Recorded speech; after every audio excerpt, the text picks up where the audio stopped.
I was asking myself yesterday morning, where is the line? I'm talking here about Kathy Griffin and her beyond the pale, beyond any sense of human decency, what she thought was a joke, this photo shoot holding up the severed head, the bloody mask of Donald Trump.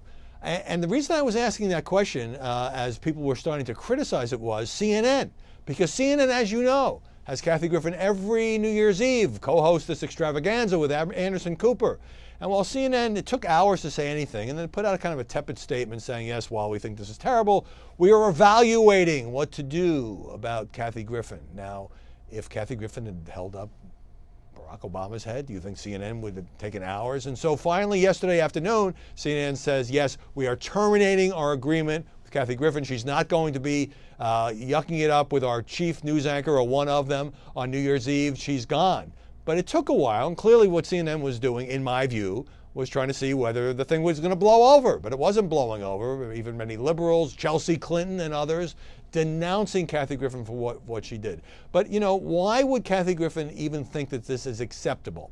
And I think the reason is because we have now seen for many months that Hollywood celebrities and others, singers, people at award shows, late night comics, you name it, they get a lot of traction by bashing President Trump. And look, you know, comedians can make fun of the guy who's president of the United States, but the offensive nature of much of this actually brings a lot of applause on the left. So Stephen Colbert, for example, with that really crude sex joke about Donald Trump and Vladimir Putin, issues a kind of a lame non-apology, nothing happens, no FCC action, nothing happens. Bill Maher actually tells an incest joke about the president and Ivanka Trump. Nothing happened to the guy. He didn't apologize.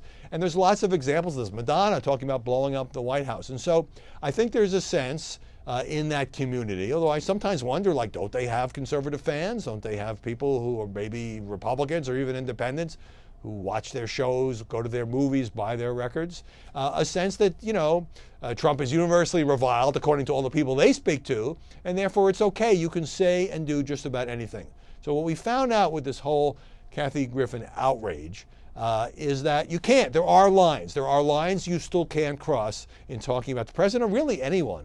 To do that toward anyone is just disgusting. And Donald Trump talking about the reaction of his 11-year-old son, Barron. Now, Kathy Griffin, to her credit, did apologize. She did it on video, and it seemed like a heartfelt apology. But you have to ask yourself, what was she thinking? Because this was not some blurted out joke or a one-liner where she misspoke. This was an elaborate photo shoot that had to be set up in advance, posted the pictures, and she thought that people would think this was great, that this was funny in an age of ISIS beheadings. So I'm glad she apologized. I'm glad CNN eventually took this action. I actually give comedians a pretty wide berth. Sometimes they're going to cross the line of taste. That happens.